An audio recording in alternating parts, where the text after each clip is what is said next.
We're in the home stretch on the road to the college football playoff. So we're back live on the big mountain. Yes, we are live. Yeah.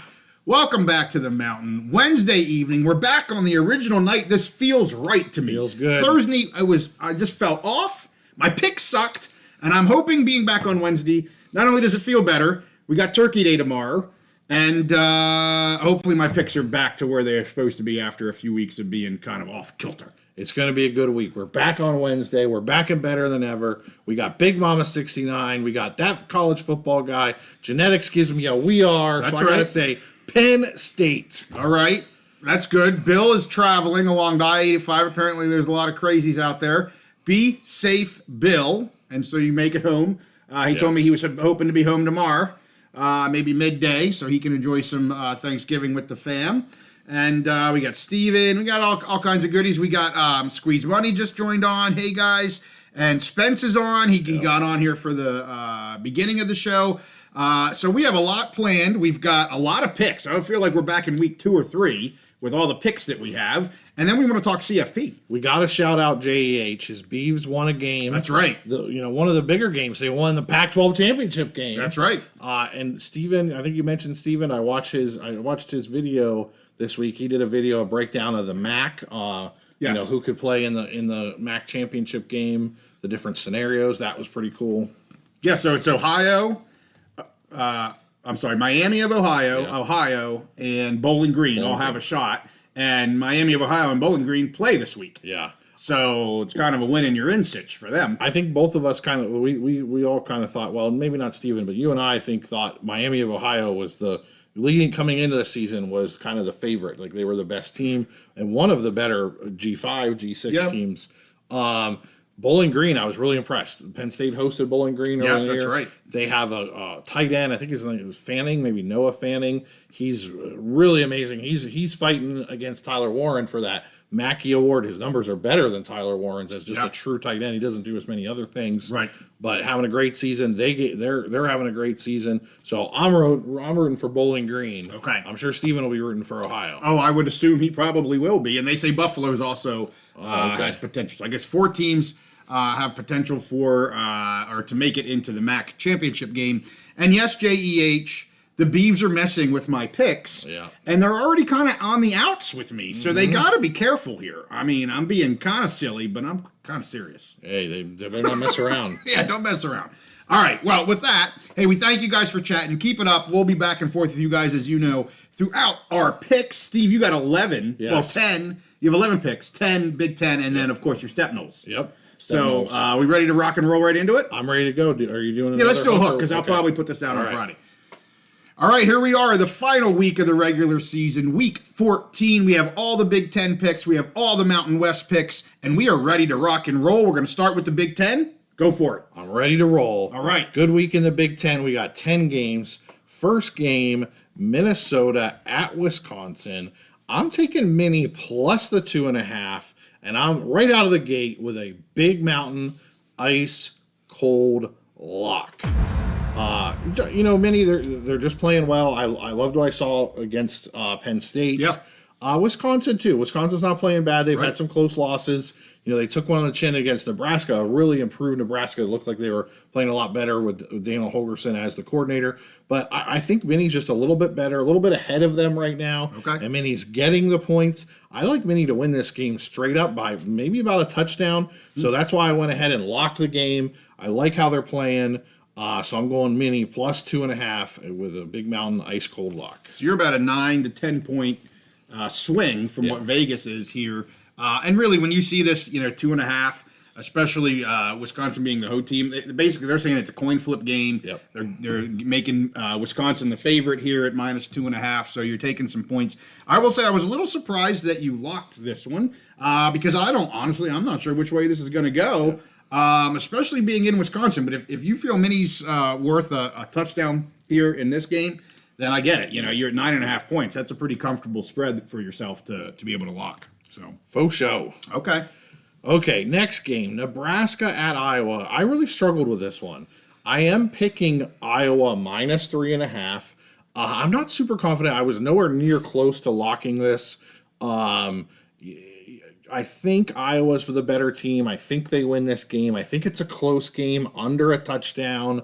And really, just because I think Iowa will win, that's why I picked them to cover the 3.5. I would love it if it was under that 3-point margin, but it's not. So it's a pick. I'm picking it to go that way, but not a high confidence, nowhere close near to locking it. Well, this spread has come down a little bit over the last couple days. I think it was at 5.5, 4.5. Now it's down to 3.5. At least last time we checked, it was at 3.5. So yeah, I mean, Iowa, you just never know what you're going to get from their offense. They definitely have more of an offensive upside than they've had in recent past. But Nebraska too, it's kind of like they've got really good games. Then we thought there for a while, ooh, they're slipping away, and now they've kind of come back a little bit. So should be a pretty close game, but it is in Iowa, so we'll see. Yeah, and Iowa, they're really good at home.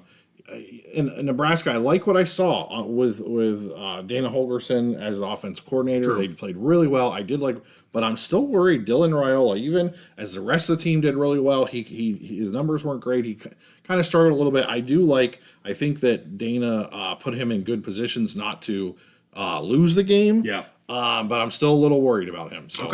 Okay. All right, so one of the big boys here, Michigan at Ohio State. Which way are you going? Yeah, it's the game, noon on Saturday. Michigan at Ohio State this year in Columbus. I'm taking Ohio State to cover the 20.5 points. I'm not locking it. I don't feel confident. We're super confident. Not confident enough to lock it because these games could go either way. I think Ohio State is about 3 touchdowns better than Michigan this year. Yeah. So that's why I'm picking it that way. I don't know that I'll put any of my own money on this game because it could go, Michigan could pull out a close win, or they could keep it tight, or Ohio State may just blow them out. There was years where it went the other way. Right. And Ohio State's lost 3 in a row here. You have the whole cheating scandal and all that kind of stuff. Who knows how much that went into it. But I think Ohio State, they want to break that losing streak. Yeah. And if they can embarrass Michigan, they would love to do that. Ryan Day had an interview, and he said the thing that keeps him up at night is these 3 losses that they've had to Michigan. He doesn't care about any of the other things, that they haven't won a national championship, whatever. It's these losses to Michigan. I think he's motivated. Yeah. The team is motivated. They do not like each other, and I think Ohio State will want to embarrass Michigan. So I'm making the pick for them to cover the 20.5, and I'm not locking it. Yeah, and Bill says they have about 3 years of pent-up anger to unleash on Michigan here on Saturday. I agree. That's absolutely the safer pick. I mean, if they don't cover, okay, they don't cover. But I think there's definitely I'd be on the upside of Ohio State just wanting to not only win this game, they want to pound Michigan because of the history over decades, but also specifically the last 3 years. They want to take it to them. I totally agree. And their fans are going to want it too. They want, when they smell blood and they see blood, they're just going to want more blood. Yes. So, yeah, and bloody mess. And I think both the team, the fans, the coaches, they want this game, they want this win more than they care about winning a Big Ten championship, more than they care about winning college football playoff or national championship, which is crazy, but that's how they feel. I don't. Yeah. Wow. Okay. Exactly. Okay. That's how it is with them. All right. So moving forward here, Illinois at Northwestern. I think this game is at another location. I don't think it's actually at Northwestern. I can't remember off the top of my head, but it doesn't matter to me because Illinois, really good, solid team. Northwestern continues to be bad. They got blown up by Michigan. Yeah. And this is an Illinois team that beat Michigan earlier in the season. I'm surprised at the line here. I know Illinois, they haven't played as great maybe the last month or so as they did the first half of the season, but still, they're a lot better. I'm taking Illinois to cover the 7.5, and I'm making it a Big Mountain ice cold lock. I just like, Illinois, better team, a lot better team, very balanced. All around. Northwestern is just not a good team. Doesn't really matter who their quarterback is. I would be shocked if this game stays. If Northwestern could keep it, even they're not keeping it under 10 points. I don't think. Yeah. I don't think they keep it under 2 touchdowns. Right. So I absolutely love the 7.5 points, for them to cover the 7.5 points. I think they'll win by double digits. Love the spread. Love the pick. Love the lock. Let's make some money. Let's make some money. That's all I got about that one. All right. Next game, Rutgers at Michigan State. I'm taking Rutgers plus 1.5 To me, this is a total coin flip game. I have no idea what's going to happen. I'm not going to bet it. Yeah. I'm basically just taking because Rutgers is getting the points. Yeah. It really could go either way. Rutgers, they had a skid there. They had so many injuries, but they're kind of coming back on playing well. Michigan State, you just never know what you're going to get from half to half. They're playing better this year than I thought they would, but they've had some games recently where they haven't put two good halves together, basically. So I don't know exactly where they're going to get. I know JAH is hoping that Rutgers wins by 100, and I think Rutgers probably does win this game straight up. But it'll be close, and so that's taking the points, Rutgers plus some points for a team that I think will probably win a close game. Good. I want them to win because I bet Rutgers over 6.5 wins to start the season. Yeah. They're sitting at 6 white right now. Yeah. I the only reason I want them to win is so that I win that bet. Yes. I'm not going to bet this game because I'm with you. It's probably going to be close. Michigan State's have been a little bit up and down as well. So it's just kind of two teams that are they're kind of right there with each other. Just we'll see who has the better game.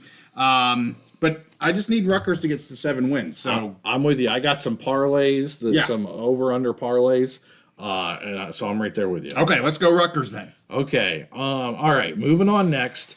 This is going to be, I think, the one game that we picked together this week. Yes. So Fresno State at UCLA. Fresno State just got a great win, but I'm taking UCLA to cover the 8.5, and I'm making it another Big Mountain ice cold lock. Ooh, that's 3. That's 3. You're not done. No, this week I'm gonna tease the fans a little bit. This will be the most locks that I've ever had for 1 week this week. So we're going out with a bang. Love it. UCLA again, Fresno State. They've been up and down. They haven't performed to what we expected them. I mean, you know more than I do about them, but Mikey Keene was good last week. I'm not knocking Fresno State at all. UCLA has just continued to improve. Yes, they lost to USC recently. That was a very even game. USC, they have Maeva. They have a lot of talent, whatever. But I like the trend where UCLA has been from the beginning of the season to now. I like the direction they're going. I think they win this game by double digits, and that's why I felt confident enough to lock them to cover the 8.5. Yeah, I'll hold comments because you're right. I picked them as well. But you're locking UCLA at minus 8.5. So you'll see what I have to say here in a little bit. Okay. All right. Well, Bill likes it. So he does. JH says go Bulldogs, and I like the Bulldogs. Like you do. Yeah. You picked the Bulldogs to be in the college football playoff. Exactly. And that's how much you like them. Yeah. It just hasn't turned out the way you saw that performance from Mikey Keene last week, and you think, well, where was that all year? What could have been, but whatever. Okay, moving right along to the next game. Senior Day in Beaver Stadium in Happy Valley, Maryland at Penn State. I'm taking Penn State to cover the 24.5, and I'm making it another Big Mountain ice cold lock. So that's number 4, and there are more to come. Oh my gosh, you're getting me excited. Well, this game, Penn State, I love how they're playing. I love everything that they're doing this year. Yes, they just had a very close win over Minnie at their place. It was one of those games. Minnie came out of a bye week, had 2 weeks to prepare. PJ Fleck did a great job. They had a great game plan, jumped over Penn State in the first half. Penn State they've gone 5-0 on the road this year, which was the first time I think since like the mid-90s they went on 5-0 on the road, I think since 1994, which is fantastic, but they haven't been able to cover on the road. They've struggled to cover on the road. They've struggled in the first half. We had the USC game, we had the Wisconsin game. Right. At home, they've been mostly a different animal, a different team, been more dominant. I like them at home. I think they're just a much, much better team than Maryland. And Penn State has a lot to play for as far as we're going to talk later about that college football playoff. Right. Making a good impression, holding their seed. They want a home playoff game. That is, the Penn State fans, the Penn State team, the coaches, they want a home playoff game. They know we win this game and we win and we need to do it well so we don't drop in the rankings, and we will have a home playoff game. So I like them to win by 30 points or more, and that's why I locked the Penn State minus to cover the 24.5. So I have comments, but I have a question for you first. If they have a home playoff game, are you going? Absolutely, I already reserved the tickets. Dunskies. Yes. Yeah, all eight season tickets. We've already got them. I'm not surprised. And parking. Just had to check. Yeah. Second thing is, I'm concerned about the spread. I know you love your Lions, Nittany Lions, and I know it's at home, and I know everything that you just told me. But 24.5 is a lot of points. Totally get it. And I'm a little concerned about that. Totally understand. But good luck for you. Yeah, yep. Okay. All right, so moving on to the next game, Notre Dame at USC. I have some mixed feelings about this game. I am going to take USC plus 7.5. Nowhere near confident to lock it. I think Notre Dame is the better team and will win this game. Yeah. However, I really like how USC has been playing. I think Jaden Maeva gives a different dynamic to the team. It's something that Notre Dame has to worry about, has to plan for on defense. It's at home at USC, right? And they're coming off that win over UCLA. They're playing different. They're not that high flying, high passing team. They're playing a little bit different. They're actually back to playing some good defense, and their offense is not one dimensional. So I think USC has a chance to upset. But I think Notre Dame likely wins, but I think it'll be about a one-score game. Okay. And so that's why I'm picking USC plus the 7.5. If it was only, 4.5, 5.5, I don't know if I would take USC, but I like them getting just over that touchdown, that really important touchdown marker. So I'm taking USC plus the 7.5. Okay. I like the pick too. And USC, since they made the quarterback change, I believe they're undefeated, right? He's played... Is it 2 or 3 games now? I think I think he started 2 and they won both. Okay, right. So they're riding him right now. I'm not saying it's just him, but to your point, they're playing a little bit differently than they were. And I think that could be key here. But Notre Dame's a great team. So yeah, that's tough. But again, getting over that touchdown is very, very important. And Steven says he'd like to see USC get the upset, but he doubts it'll happen. I'd be okay with it. I'd love to see the upset happen. Yep. So, okay, so moving right along, one of the worst teams in the Big Ten versus one of the best teams in the Big Ten. Purdue is traveling to Indiana, and I'm taking Indiana to cover the 29.5 points, and even crazier than that, I'm making it a Big Mountain ice cold lock. The Hoosiers, they took one on the chin from Ohio State. That was the first time all season they've seen a team like that. I do think the score was slightly inflated due to some of the special teams things.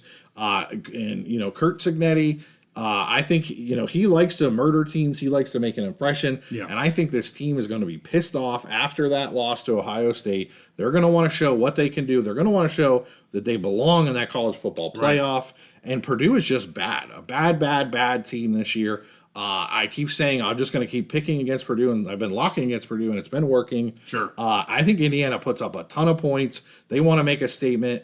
They're playing for their CFP life here and their reputation. Yes. They were the darling, they were the Cinderella, and then all of a sudden they lose one game to one of the best teams in the country. Now you got the media talking crap about them, people doubting them, whatever. And I think they're going to want to come out and make a statement and just pound Purdue. Obviously, it's an in-state rival and all that stuff. So you add those things to it. And to me, Indiana's offense is still a great offense. And Ohio State's not going to be able to blitz and put up the pressure. I mean, Purdue's not going to be able to blitz and put up the pressure that Ohio State did. Right. And I think Rourke and this team will just go off and well over 30 points spread, I think. Wow. Locking 29.5. You're making people cold. Squeeze money's freezing right now. 5 locks them. He needs a blanket. We don't have a Big Mountain blanket. If we did, I'd send one to Squeeze Money. But anyway, and Bill says you're going off. You're going broke for the last week. You might go big or go home, baby. Yeah, absolutely. Go big or go home. And I just want to go back to one of Spence's comment. He was commenting on the Notre Dame game and has just mentioned about Notre Dame facing passing offenses. They've struggled a little bit. Secondary has struggled a little bit, maybe a little bit of suspect back there. So we'll see if USC can maybe create a little offense out of that. And when they do go against good, he mentions when they do go against strong passing teams, they've kept it within a touchdown. I'll tell you, last year you were a big fan of Maeva at UNLV. Yes. This is and he made a statement last year. He kind of got some national attention last year. Yeah. this is an opportunity. He has a major opportunity to make a statement, to get that national attention, to get on that radar, to be the guy that, hey, we're looking at next year as like a Heisman Trophy level guy. If he goes out there and just tears it up, plays like he did at UNLV last year, and they are able to upset Notre Dame, this is a huge game, big spotlight, great opportunity for Maeva to become kind of a prominent guy on the national radar. Yeah. As I said before, I am a Maeva fan. I'll be rooting for him. I'll be rooting for USC because of him. And anyway, we were talking Indiana. You locked them. Your 5th daggone lock. I'm freezing in here. I got to go turn the heat up. And you got one more Big Ten game. Yeah, so Washington at Oregon. Washington, I expected them to be down, but they played a little bit better. Oregon just playing great. I love what they're doing. I'm taking Oregon to cover the 18.5 points, and I have a little bit of a I'm going to switch up a little bit for our producer. I hope he's on his toes. I hope he's ready because I'm making this one also a Big Mountain ice cold lock. And this is an extra that I added on, so I apologize to my producer. And I know he's scrambling right here, but I love Oregon. I love this line. It came down a little bit. Oh my. That's right. It was 19.5, came down to 18.5. And so I apologize again to my producer, but I love Oregon. I think that they win this game by 3 touchdowns or more. And that's why I decided today to just in the last 5 minutes, to make you got everybody all happy about how cold everybody is. Yeah, so I just had to come up with another Big Mountain ice cold lock. Steve's going big or going home, and I hope you're going big.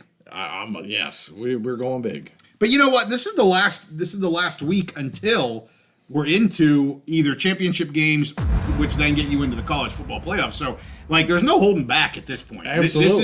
This is your week. If you want to be in or in the college football playoff rankings right now, this is it. You better play good, because either you're going to be in the championship game, which you get one more, or this is it until you're playing in the college football playoff. I don't see anybody holding back here in week 14. They are going to go balls to the wall. Totally agree. I don't think I've said that before.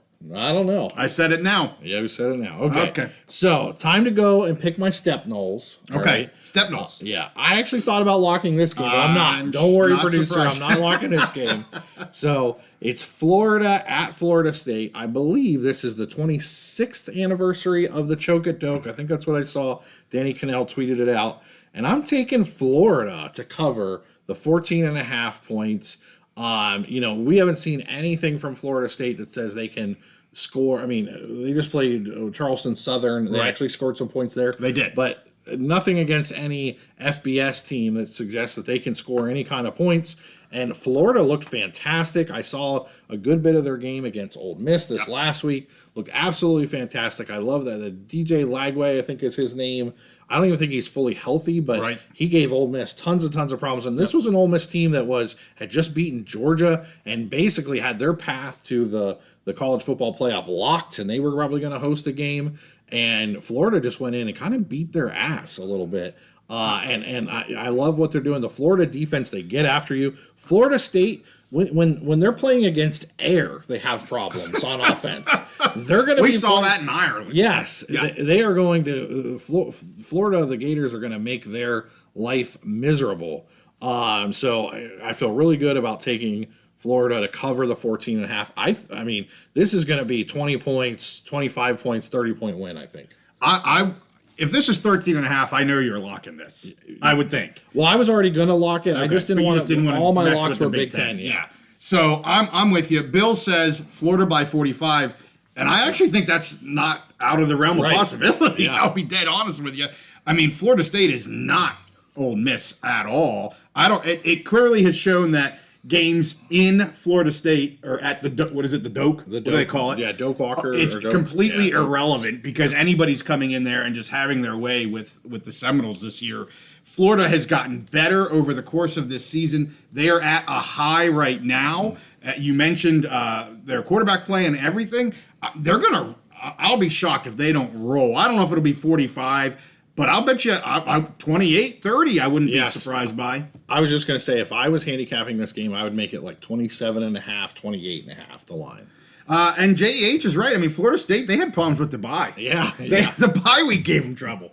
And I appreciate a little bit of razzing that people are giving you. Yeah. Big Mama thinking, yeah, maybe we're going to take the money line on FSU. But anyway, yes, I totally agree with you. So here's the deal. Steve didn't lock it because it's not a Big Ten game, but we are both very, very, very comfortable in 14.5 for the Gators, giving that points because they should roll through. Let's just say in my personal betting, I put as much money on Florida to cover 14.5 as I did any of my other locks. Well, there you go. Yeah. Sounds like a lock to me. All right, so that's it for the Big Ten. That's it for the Big and Ten. the Stepnols. Yeah, 10 games of the Big Ten, plus we got the Stepnols. What are we doing? How are we going out west? We ready? I'm ready. I got 3 games on Friday. I got 3 games. How many? Do you know how many years are Friday? I think just one. I Just think it's one? just Okay. I think, well, maybe 2. Maybe the Iowa, Nebraska, and mini Wisconsin. I think both of those might be Friday. Okay. So I've got 3 games, noon Eastern time, and then it just goes run right after the next. It's fantastic. I'm going to have a Mountain West Friday and a Mountain West Saturday. I'm looking forward to it. So we're going to start with our Friday games. The first one here, Oregon State at Boise State. The line is 18.5. I am taking the home favorites with Boise State minus 18.5. Yes, Oregon State. I don't know how they put up so many points last week against Washington State. Well, yeah, I kind of do because Washington State's defense sucks. Yeah. I've been saying that for a while. I don't know if I said sucks in a while, but they're not good. And that's not a knock on the Beavs. Washington State just doesn't have a good defense. But the fact that they scored more points than Washington State is impressive because Washington State can put up the points. So shout out to the Beavs. But Boise coming off a close win versus Wyoming, way closer than they wanted it to be. I'm sure they took their foot off the gas. They thought it was going to be an easy win. I've seen Genty is not going to be an issue. He will be here for the game or will be playing in this game. Last home game before the potential Mountain West Championship game. This is a tune-up. I looked 2 weeks ago to what happened to Oregon State in Air Force. I think the same thing could easily happen against a much better Boise State team. Yeah. So I'm not going to lock this, but I do like Boise State at home covering the 18.5. Yeah, and we're going to talk more about the college football playoff later, but Boise has every reason to keep their foot, on the gas, pedal to the metal. Yeah. They're fighting, for a first-round bye at this point, so they want to make a statement. And Jenny's still, fighting for that Heisman. So I like the pick. Well, Bill says he's going to be at the game. That's fantastic. He just wants the dub. Yeah. And I hear that, but I'd like a cover. Yeah, for sure, absolutely. All right, so let's go to the second game, Utah State versus Colorado State. So Utah State has had a much better end to the season here, last third of the season. Colorado State coming off of that loss at Fresno. The line here, 6.5. I'm actually going to take the points with Utah State. I don't think Petrus is going to be playing in this game. I like Barnes a hell of a lot better anyway. And I do just want to say I'm taking the 6.5, assuming Barnes is going to play. If it comes out that Petrus is going to be the starter, I would be back to CSU. But I'm making this pick based on Barnes being the starting quarterback for the Aggies. And I think they have too much offense than what CSU is going to have. I know they're at home here with CSU, but man, they lost that big game. How are they going to come back? They're now basically out of the Mountain West Championship game. They're already bowl eligible. What are they really playing for in this game? I don't know. So I'm comfortable taking the 6.5 points here with the Aggies with Barnes at quarterback. Yeah, I was really surprised at how the Colorado State game went last week, and I was really interested to see how you would pick them because they were on that march to getting into the championship game. All they had to do was keep on winning. They didn't do it. So I'm interested to see how they respond this week. I'm not surprised that you're taking Utah State plus the points. Well, and I'm just a huge Barnes fan. I mean, I was looking today to see what was going on with their quarterback situation. They haven't named anything yet. They did say it's Petrus's throwing arm. He had issues with that earlier in the season. This is his last year, so this is his last college football game if he can play. But my money is going on Barnes. This kid has showed me so much when he's had his opportunities this year. And he looked fantastic last week, so I have to take the Aggies with him under center. Let's look at Stanford at San Jose State. Very interesting here. Week 14 game. Stanford is at San Jose State. You would think it'd be the other way around, but it's not. And, Stanford struggles a little bit against the pass here, and we all know what San Jose State can do in the passing game with two awesome receivers. Everybody knows what you should know about Nick Nash, one of the top receivers. I know his stats were number one. I don't know if they are after last week because he only had 9 yards, but he had been kind of the top of the college football FBS in terms of receiving. And they have a great second receiver. I'm drawing a Locklear, something like that. And so I think San Jose State's able to win this game based on their passing game, and I think they outscore Stanford. So I'm taking San Jose State being the home favorite against Stanford, minus 2.5. I'm a Spartan believer. I've said that now for the last 6 weeks. It took me a while, but I'm a Spartan believer. I'm going with Nick Nash in that passing offense. I like it. Stanford they're not very good this year. They've been a little bit they were kind of like a happy story because they're kind of rebuilding the team. The coach is doing a good job recruiting and rebuilding the team, but they're not that good, especially against the pass, like you said. Right. I love the Nash and Gash offense. As long as the coaches don't do anything to mess it up, then I think that they should absolutely go off. And yes, our boy Nash is, I think, a sort of semifinalist or a finalist for the Bolitnikoff Award, top wide receiver in all of college football. So what a way against a bad Stanford pass defense at home. I could see him going off like 200 yards, 3 touchdowns kind of game. Yeah, and he can absolutely do it. Yep. And I guarantee you he's hungry after last week being held down like he was. That's not a Nick Nash type of game. So let's get to our Saturday games. Again, the one game that you and I are picking together, that is the Fresno State game at UCLA. Line here, 8.5, as Steve already said. And I'm doing what Steve did. I am making it my first Big Mountain ice cold lock. Just don't see Fresno being able to keep up with UCLA here at all. UCLA has gotten much better over the course of the season. I was a fan of their quarterback coming in after what he showed there in the bowl game against Boise, Garbers. And he's a little up and down. He makes some mistakes, but he's got the talent. And Fresno, talk about up and down. Fresno's up and down. Typically, when they come off a big win, they crap the bed the next game. So they're already bowl eligible. This is down in UCLA. I like this UCLA team way more, and I think just way more comfortable in picking this game for them. And I'm with you on locking this. I think UCLA likely just rolls here, honestly. I know JEH is an FUCLA kind of guy because he's a B fan, but I'm totally with you. That is maybe the first time ever. I know we've picked games before. I don't know if we ever locked the same game before, but we got one here. One thing I forgot to mention earlier, UCLA, Gabbers has been playing well. They did have another quarterback, actually. They started against Penn State because Gabbers was out. Okay. And he played pretty well, too. Not bad. So they're solid at that position. But I think really the strength is their defense, especially their run defense.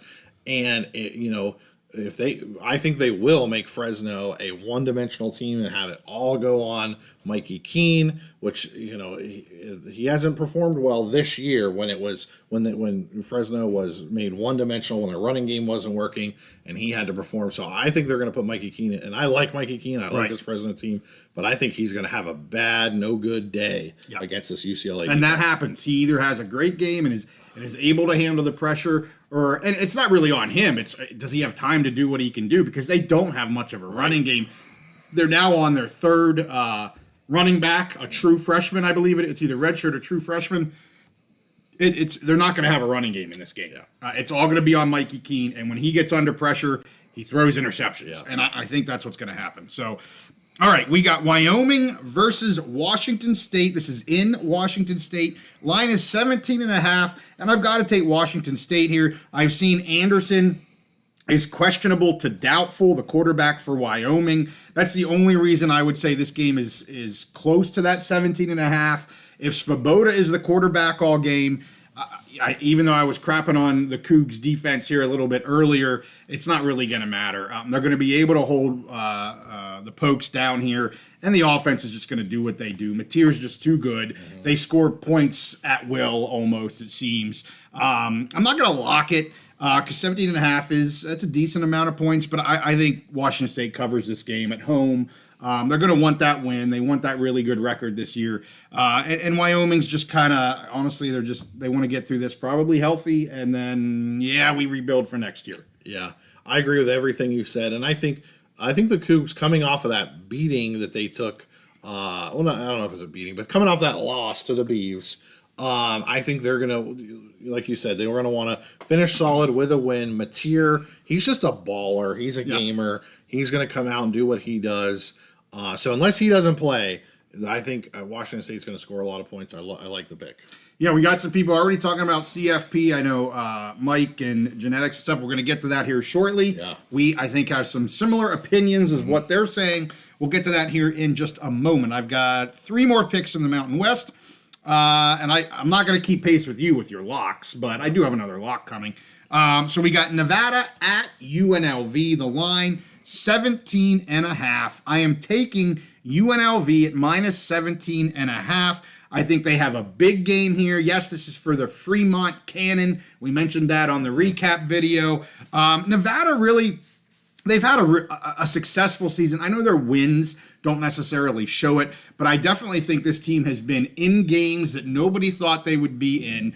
They're performing better than people thought, not necessarily in the win-loss record, but just in terms of overall competitiveness. They've done great. I think UNLV, they have CFP aspirations. I think they're going to use this game as the warm-up to get into the Mountain West Championship game, and then potentially if they win that game, they want that CFP spot. So there's no holding back the Rebels here. I like them in this game, and I think they cover the 17.5. They're coming off a game here at San Jose State that you just couldn't throw the ball. This is going to be at home in Allegiant, and they're going to have their way on offense, I do believe. And they're going to really warm the sucker up for the Mountain West Championship game, which I think, if things go as we think, it's hard to believe, Steve, we could have a repeat of the G6 game of the year. I don't know what I'm going to do with myself. I'm ready. I'm ready to run it back again. It was a fantastic game. We had that awesome live show. Yes. The night of the game, just a highlight of the season. It was great. Let's do it again. Well, I'm jumping over this week because I want to get to that damn game. But no. Let's slow down, Jay. I do want to say Nevada, good story this Yes. year. I like what they've done on offense with their quarterback and their coach combination. Tough way for them to end the season against a UNLV team with a really good defense, good secondary, and a team like you said, they still have CS. They're on the outside, but they're on the cusp of breaking into a CFP spot. Yeah, it's still possible. So they want to make a statement. They want to get into the championship game, but they also want to make a statement in this game that hey, we're a player too. So my next game, Air Force at San Diego State. The line. Only 3.5 here, and I'm going to be taking the Falcons, giving 3.5. They have performed much better over the last 4 weeks or so. Most of that has been at home. I understand that, and they're traveling away here. But they have found their quarterback. We talked about that in the recap video with Hayes. He's able to do throw-ish for an Air Force quarterback. But everything seems to be coming together really well for Air Force here to end the season. And it's the complete opposite for San Diego State. I think they're on a 5-game losing streak right now. They're a 3-win team. I don't see them winning this game. I like the Falcons so much. This is my second Big Mountain ice cold lock. And with that, I don't know what else to say. I love the Falcons on this sucker. Yeah, it's weird how the season has turned around for Air Force. So yeah, I like the pick. JEH says go San Diego State beat the Zoomies. No, they're not going to beat the Zoomies. I think Air Force is going to have a very nice day in Southern California. And the offense on San Diego State, outside of Cooper, they just really struggle. I've watched several of their games recently. They're kind of out of sorts. They do have a good defense, and I said that. That's why I picked them last week. They do have a good defense, but I just don't know. I'm with the Falcons here, no doubt about it. It sounds like Bill's saying that there's a graphic miscue on there. So do you want to go over? Did I make a baboo? Do you want to go over? Oh again? yeah, I didn't change you it. did. So yeah, Okay. it's not it's Air Force -3.5. Air Force -3. The line is right. The name is wrong. Okay. Steve, I asked you to check them. I checked mine. Sorry. I guess you can't check mine when otherwise it is Well, yeah, Boise different State's name, not yes, on there, but yeah. that's okay. But yes, Air Force -3.5. So the last one here, and this is the final regular season game of the year. Get your chase-in bets now. It's got to be Hawaii. New Mexico at Hawaii. Woo! It's actually an 11 p.m. game here on the East Coast, so I may actually be able to watch the whole damn thing. The producer's not drinking. That's JY. I do the graphics. Yes. He's able to put them up, and he puts up whatever I give him. And when Yes. I screw up, I'll own it, and I screwed up again. You see. I wasn't drinking when I put the graphics together. But anyway, New Mexico at Hawaii. Line is 2.5. And, I struggled with this one. I think it's a good line, I'll be honest with you. The reason I'm taking the points with Hawaii is for one reason. They're at home. They're at home. New Mexico has to travel to the island. Hawaii always plays better at home. And that's why I'm taking this. They're the home dog. That being said, I would actually, from a Mountain West fan side of things, I would love to see the Lobos win this because then that makes them bowl eligible. Yeah. So in a perfect world, the Lobos win by 1 or 2, I win my bet, and the Lobos are bowl eligible. But I just can't trust that travel to the islands and how well Hawaii plays on the islands. This isn't a knock on the Lobos team at all. I would love to see them win the game. That travel's tough, and I'm taking the Rainbows. Yeah, that what you say there about the being bowl eligible. No one would have thought that coming Oh, my into the goodness. season. I just wonder. I'm not going against your pick. I'm not criticizing your pick, but I wonder if that's enough motivation for those Lobos. I really do. There's a lot of intangibles here, and I'm telling you right now, my pick is based on where this game is played. That is it. That's the only reason I'm taking the points with Hawaii is where the game is played. All right, chase game, final one of the year. Okay. I'm hoping by then, man, we're so in the black. We got money coming out of our ears. I'm chasing more profits. I think that's what's going to happen. I like it. Okay. Well, that is it for Week 14. That is our Big Ten picks, our Mountain West picks. Of course, our Pac-2 are playing the Mountain West anyway, and our Step Knowles picks. Step Knowles, yep. So that ended up being, I said 7 locks. That ended up being 8 locks because you threw an audible. I did. I feel bad for our producer, but he can handle it. He stepped up. He was at the con. He was ready to go for that last minute change. Are we ready to talk about a lot of people in the chat? We're talking about the playoffs. We're talking about the ESPN propaganda machine. Anybody who followed me on Twitter this week, they saw that I was giving some of the ESPN people some, razzing them a little bit. Yeah. So we want to talk about the college football. Before we get there, let me just say 3 real quick things. Okay. Number 1, we did an episode on A.D. Angelos and what's going down there in Hawaii. That he has been terminated by the outgoing president. So if you're interested in that, make sure you check out our video. The second thing I want to say is we just dropped 2 episodes today. One was on the ACC FSU lawsuit regarding attorneys general from 12 different states. So we talked about that. And then I dropped another one about the dismissal request of the Mountain West to the PAC lawsuits or lawsuit. I won't get into that because I gave my opinion on that, but you didn't get your opinion. You have any opinion on that dismissal? I will recuse myself from that one. That's disappointing. I just haven't read it enough. I've been looking more at the Florida State stuff, the ACC stuff. And maybe those 3 items, when you talk about those topics, maybe not as exciting as fighting for a CFP spot, right. Not as exciting as getting the Mountain West Championship game or the Big Ten Championship game, but really important topics onto what's going to be happening in the world of college football moving forward, especially as we get into next season. So everybody should check those out. 3 really good, solid videos. Okay, now that I promoted our own channel, let's get to the college football playoff. Okay, so let's bring up our graphic. And I am wearing Surf City Bill mentioned my shirt earlier. I wore this for 2 reasons. Number 1, I picked the Broncos, and number 2, we're going to talk about the Broncos next. Let's do it. Okay. So I think we're going to bring up our playoff rankings page. I'm just going to go through. I'm going to go through the rankings here, and I'm going to go through the first round matchups, and I want to hear what your thoughts are. Okay. So for the rankings, and everyone has to understand the rankings do not match the seeds because there are special rules. The Right. top 4 conference championships get the top 4 seeds. So important to go through the rankings first. So we have number 1, Oregon, number 2, Ohio State, number 3, Texas, number 4, Penn State, 5, Notre Dame, 6, Miami, 7, Georgia, 8, Tennessee, number 9, SMU. So we have 2 ACC teams in the top 10. Indiana dropped back to 10th. Boise at 11. They've been hanging right around there, but that's a key spot for them. Yep. Arizona State is all the way back at 16. So Boise is 5 spots ahead of Arizona State. And that is key because right now they are in line for that spot. Let's go through. So the teams with the first round buys are Oregon at number 1, Texas at number 3 because they're the highest ranked SEC. Right. Miami at 6, and then your beloved Boise State Broncos get the number 4 seed because they're the 11th ranked. They're ahead of the Big 12 champion. Yep. Which is key. That's huge. All season they were behind BYU, but BYU has fallen back, so they're maintaining. So right now the first round is set up as number 16 Arizona State.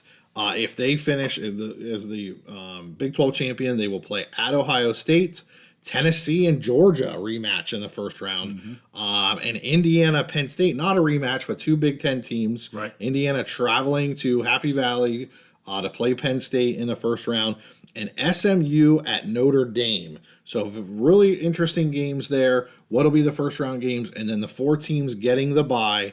I love where Boise is sitting.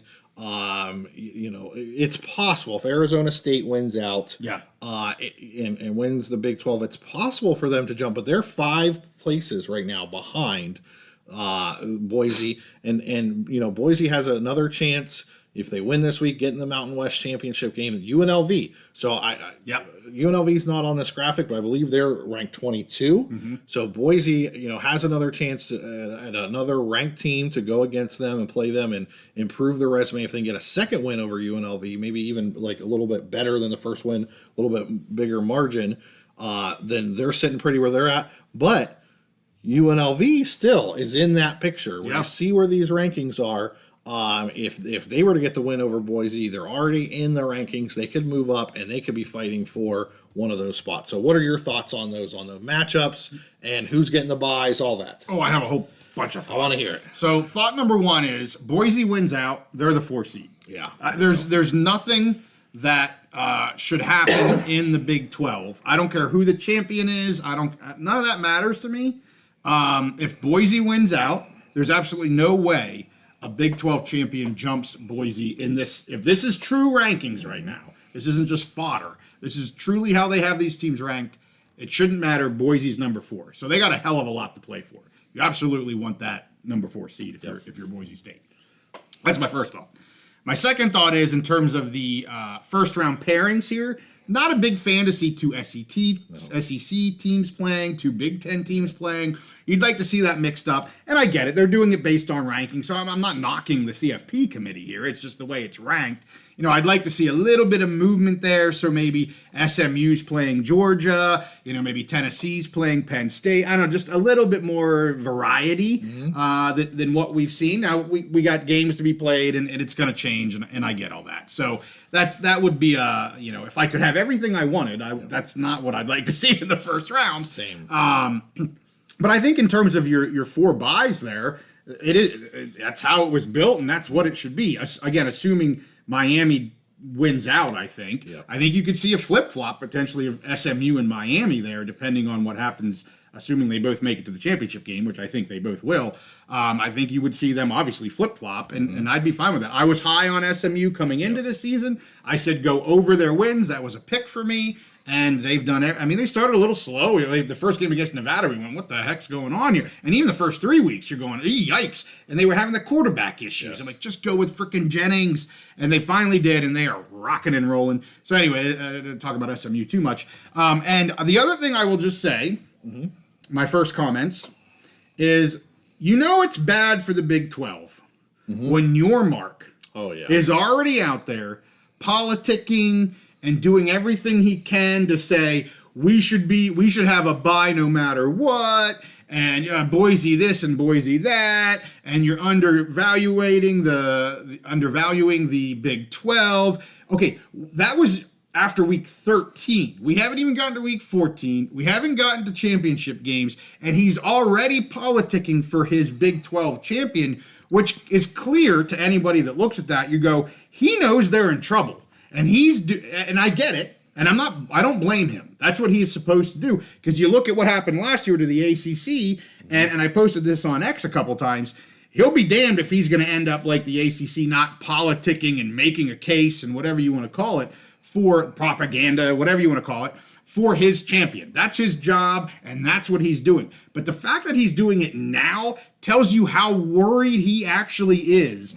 Not only that the Big 12 is going to be the 5th conference champion, but you mentioned to me there's a slight chance they may be the 6th conference champion. I don't think that's going to happen, but it's not a 0% chance, which that's gotta make him fall off it. That's gotta keep him up at night. He's got to be freaked out that's actually on the table after week 13. Well, next week we'll look at heading into the championship games, the conference championship games, what the rankings are. But I agree with you there, and I think there's probably, I'd say at least 25%, maybe as high as 30 or 40%, that the Big 12 champion gets left out of the college football playoff. With how BYU has dropped and Colorado losing that game. All of their hopes right now are on Arizona State. If Arizona State wins their last game against Arizona, and then wins the Big 12 championship game, I think they will be in. But if they have one slip up, I think the Big 12 will be in major jeopardy of not even getting into the college football playoff. With Tulane and Boise, if they were to win their conference championships, being ahead of the Big 12 champion. And it goes back to, I've said this for a year, the whole time we've been on. The conferences are moving towards the Power 2, Big 10 and SEC, which are both going to get a bunch of teams. I'm going to talk about the SEC here in a little bit. The ACC is not doing too bad. Looks like they should get two teams in. Yeah. Thank you, SMU. Yes, thank you, SMU. That was a great addition. We talked about that. It's saving those additions, saving the ACC. But the Big 12, and we said this for a while, is not that much different than a lot of the G conferences.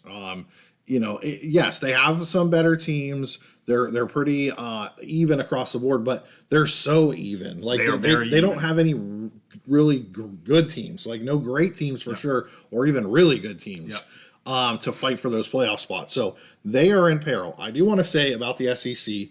A week ago, we had all of these fans of SEC programs. We had Paul Feinbaum on ESPN. We had Heather Danish on ESPN. All the talking heads on ESPN. Going on and on and on about the SEC and how it was unfair and, Indiana shouldn't even be in and whatever. Well, all of those teams that you had all of those fans complaining and Paul Feinbaum complaining, they went out and laid an egg this week. Okay? Right, yes. Totally crapped the bed. That's the thing with a 12-team college football playoff. All of these teams, when you come into the last 2 or 3 weeks, you have a chance on the field to play your way into the playoff. Basically, the playoffs have already started for some of these teams. Absolutely. Ole Miss, playoffs already started. Yep. They failed. They crapped. Alabama, playoffs already started. They crapped out. BYU. So, the teams that keep on winning survive and advance. And they have a chance. So all these teams had a chance to prove it on the field, and they didn't do it. So I don't want to hear. I don't want to hear from Paul Feinbaum. I don't want to hear from any of those people whining about. There's some really good teams in the SEC. Yeah. Georgia, really good team. Yeah. Texas, pretty darn good team. Tennessee, I think, is a good team. But I don't want to hear the Alabama fans, and I don't want to hear Paul Feinbaum and his call-in people saying Alabama should be in even if they get 4 losses. No, it's not going to happen. No. Give me a break. I don't want to hear it anymore. Well, so let's talk about some of the commenters that we have. Yeah. And you're talking Alabama. Steven says Alabama shouldn't be at 13 at all. And I agree. I at this point, I don't care what happens this week. Alabama should not be in the college football playoff. There's too many other good teams out there. If you're and this is us talking about the Feinbaums and the pundits. Yes. honestly, I think other than maybe Alabama being a little high at 13, I think the CFP committee's doing pretty damn so good. too. I don't have any real. When you look at the actual rankings, I don't really have any. Maybe onesie twosie, but nothing major. I get the Alabama at 13. That's too close. Like they should be completely out of it, and they're not at this point. So I get that, Steven, and I don't disagree with you. But overall, I think the standings are pretty strong from the CFP committee. Hopefully that continues. Mike says Notre Dame shouldn't be 5th. I struggle with Notre Dame. Where should they? Where shouldn't they be? I don't know. They're clearly in the top 12. They're going to make the college, unless something crazy happens this week, they're going to make the college football playoff. And where they end up, I don't know. They're not going to be in the top 4, and they're not going to be 12th. They're going to be somewhere in the middle, and it is what it is. This week will tell us a lot about Notre Dame. That game at USC, I think, because right now they have one loss. Yeah. But it was to, I think the 6th place team in the MAC. And their big wins are against Navy and Air Force, which God bless them. I love the service academies with their service academies, or Navy and Army. Yeah. And they beat Texas A&M early in the season, who, they're an SEC team, but they've had their own problems this year. Right. Yeah. So let's talk about a little bit more, if you want to, about the Tulane issue. I brought up, and Conundrum here says, an 11-2 Tulane team will jump a 3-loss Big 12 champion. I don't know. I'm not going to say they will do it, but I think it's going to be really interesting to see if they do it, because there's an argument to be made there for Tulane. I think instead of focusing on a record there, he's kind of it's more about where they are in the standings right now. True. It's all about Arizona State. If Arizona State wins out, they will be in ahead of Tulane. But if they don't, I think Tulane will pass whoever ends up being the champion of the Big 12. Yeah, Mike mentions to get back on Alabama, and that seems to be you're one or the other. You're way on the they have to be in, or they're what the heck are we talking about? Forget the name. If it was any other team, fill in the blank, erase Alabama, and write in whatever other name you want. Would they be 13th? And I would say probably not. Absolutely not. And he mentions, they lost to Oklahoma and Vanderbilt. And I get it. Vanderbilt, what are they going to have? Like a 500 season, which for them is great. Right. And they put up a good fight against other teams. They didn't just beat Alabama. They've actually, who else they beat? They've had a couple good. They've had a couple upsets. But to the point, forget the name. Yeah. Why would they be that high? So, Mike, I don't disagree with that at all. I completely agree with you. And they didn't just lose to Oklahoma. Yeah. When they had a chance to solidify their position, they scored 3 points. Okay, now Oklahoma does have a good defense. However, Oklahoma's offense has been terrible all year, and they gave up over 30 points to a terrible offensive team. So they, just totally crapped the bed. When they had a chance, they would, if they won that game, they would, they're going into the Iron Bowl this week against Auburn. They would be solidly in the playoff. Yeah, and so I'm just looking at some other ones. JH says that we actually agree on something. I think we really agree on a lot more than normal. But that's okay. Iowa State shouldn't be counted out. There's like 4 teams in the Big 12. I don't know. You got Iowa State, you got Arizona State, BYU I think is still in. I think Kansas State is still in. I think Colorado is now finally, since they lost, they're off the table. But I think there's 4 teams, if I remember correctly. We're not a Big 12 podcast, but I think there's 4 teams that could potentially be in the championship game. Well, with BYU and Colorado kind of crapping the bed here towards the end of the season, right? There's no team in the Big 12 that you look at that you say they have to be in the playoff. Like when we look at the ACC, and I got to give the ACC some credit. You look at Miami; they deserve to be in the playoff. Yes. You look at SMU; they deserve to be in the playoff. Yes. There's no team in the Big 12 that you say that. No. Definitely. And I do want to clarify, because I'm not trying to crap on the entire SEC. I think Georgia is a darn good team, and they will be in. Tennessee has played their way in.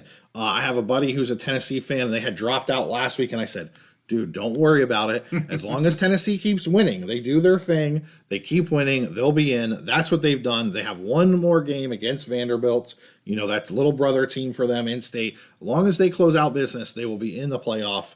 But those teams, again, Bama and Ole Miss, LSU had a chance to even play their way in, Texas A&M, and they all crapped the bed when it was time to put up or shut up. And I don't think that can be overstated. I want to get back to that. Conundrum, thank you. Hit the like button. We always forget that until one of our commenters say that. Hit the like button. We appreciate that. But, the college football playoff doesn't start for another couple weeks. But this is this matters. Yeah, you're playing for the college football up or playoff. shut up time. Now that they're coming out with these rankings, you know where you're at. These last 2-3 weeks are super important. And to your point, again, I don't mean to crap on the Big 12, but those teams are losing when they're in great positions, probably in positions they aren't really necessarily supposed to be in, and so their true colors, if you will, are coming out a little bit more, versus the teams that are able to continue to show that they deserve. And this is why I think a 12-team playoff is perfect. Like, you're in the pre-rounds, you're in the quarterfinal rounds, or whatever you want to call it, of the call, other than, you know, Oregon State and Ohio State. Like, okay, they lose, they're still going to make it. But I mean, when you're looking at that kind of that last four in, and certainly to be that fourth or fifth conference champion right now, they are playing for the college football playoffs. We've never had this before. Absolutely. Why isn't this a great thing? It is. I think it's fantastic. Yeah. And to your point about those teams in the Big 12 that had every opportunity, let's compare a Colorado situation to an SMU, okay? Colorado has been getting so much hype, so much love from the media. Both ESPN and Fox have been slobbering all over them, talking them up, you know, the Dion factor, the Travis Hunter, blah, blah, blah. They've gotten so much hype. SMU has gotten almost zero attention nationally. Right. They're sitting at 10-1, I believe. Yes. With a great chance to get into the I mean, they're going to be in the ACC championship game. I think it's already locked, basically. Or it's very close to being locked. Yeah. They have a great chance there. They've had a great season, and they get almost no love, no hype. And they're playing their way in. They're taking care of their business, where Colorado did the exact opposite. Yep. I have a question for you. Okay. I want to say David Jurgensen is on. Good to have you here, sir. And he mentions about the Jayhawks playing here in the second half of the season. Much better. The way they thought people thought they'd be playing throughout the entire season. And they are taking a stick to the Big 12 upper teams. And honestly, I kind of like to see it. And they're a good team. It's not like, oh, they're playing spoiler. They are that team that people thought they were going to be from the beginning of the season. I also like it because UNLV beat them, and that makes UNLV look even better. The second thing, so I want to ask you a question about that college football guy, and I want our commenters to talk about this too. He says he thinks there should be a rule that anybody with a 3-loss regular season should be automatically excluded or ineligible for the college football playoff. What do you say?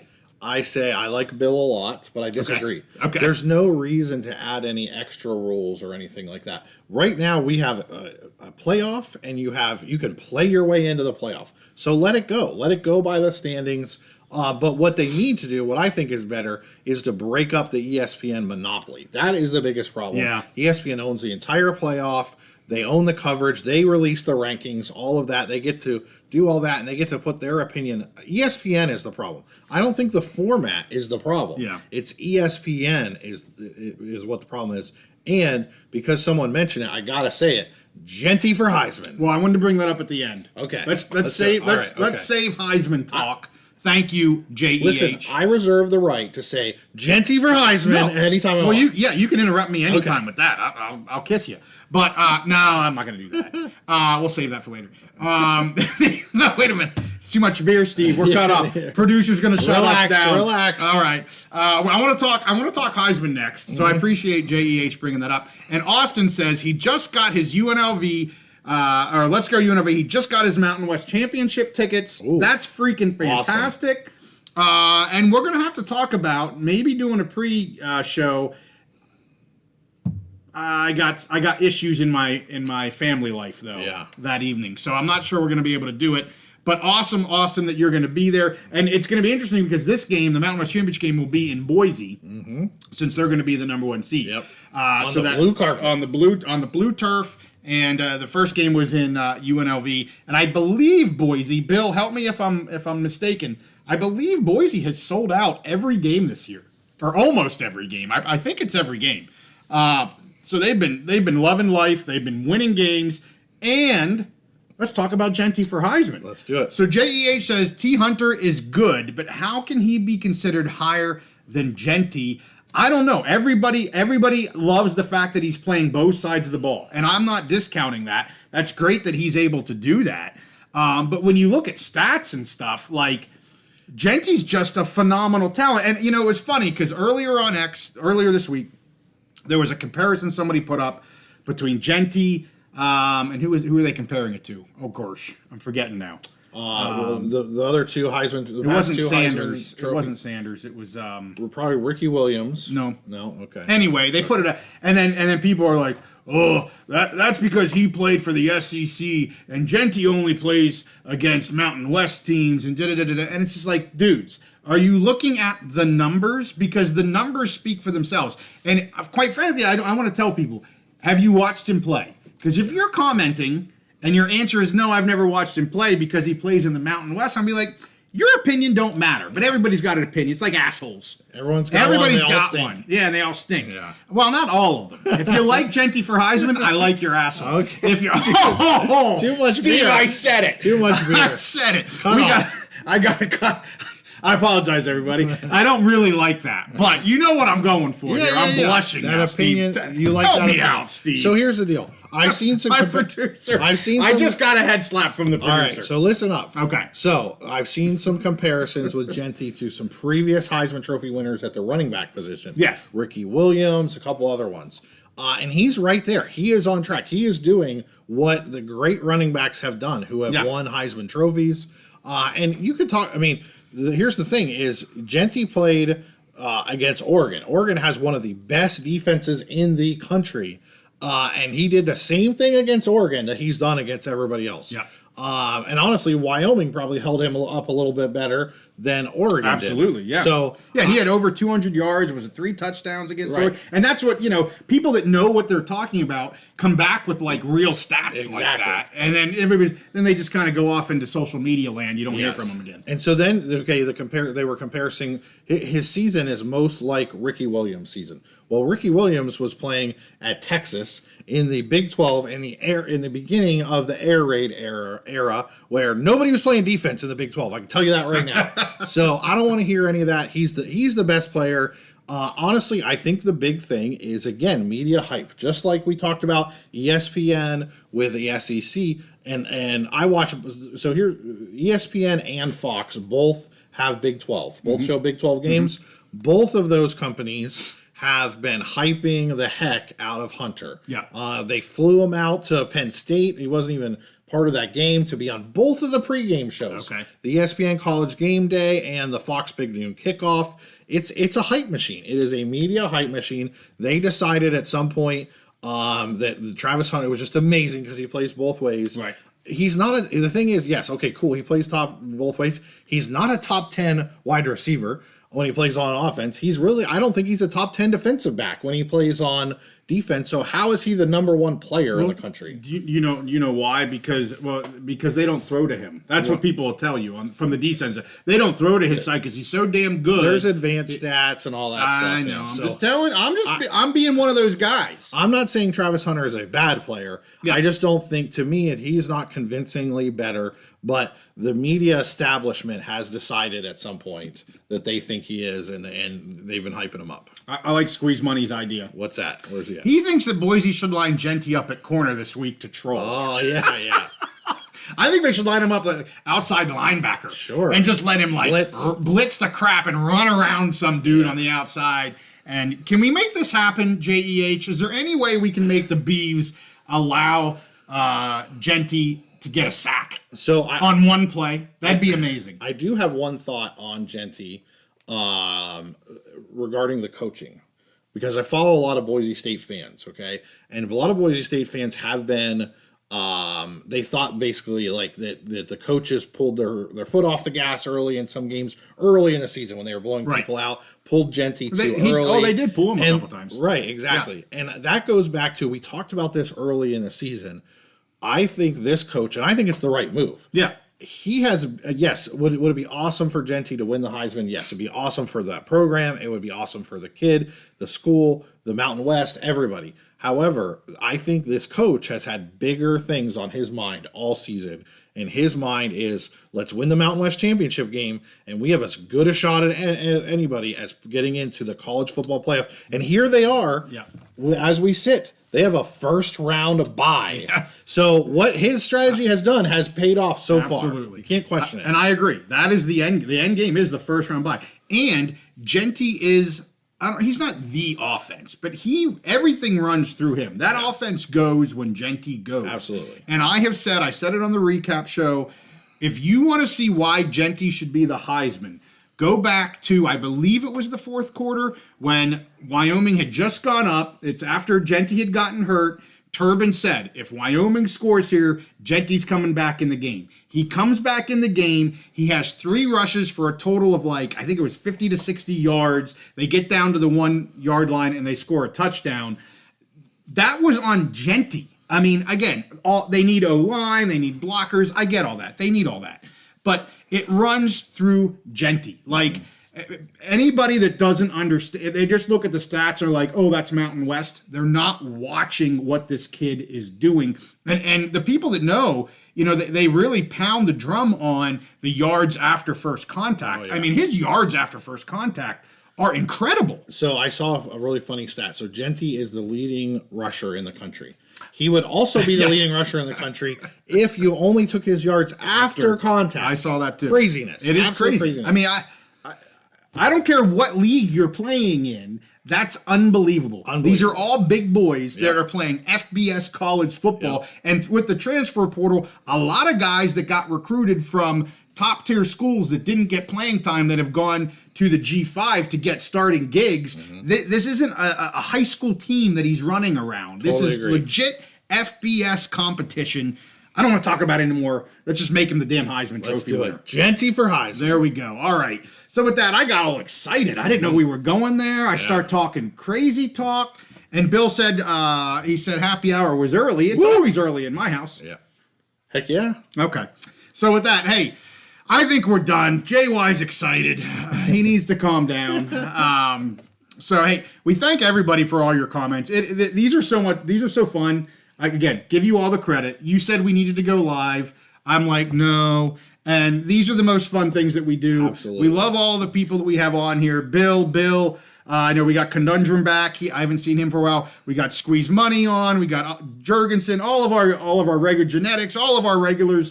For the most part, Steven, I can't forget him, one of the original mountain dweller here. We love you guys, and we thank you so much. This is what keeps me excited doing this every week. It's not talking about A.G. Moody and the Florida State cases, A.G. Moody. the lawsuits and realignment and all that stuff.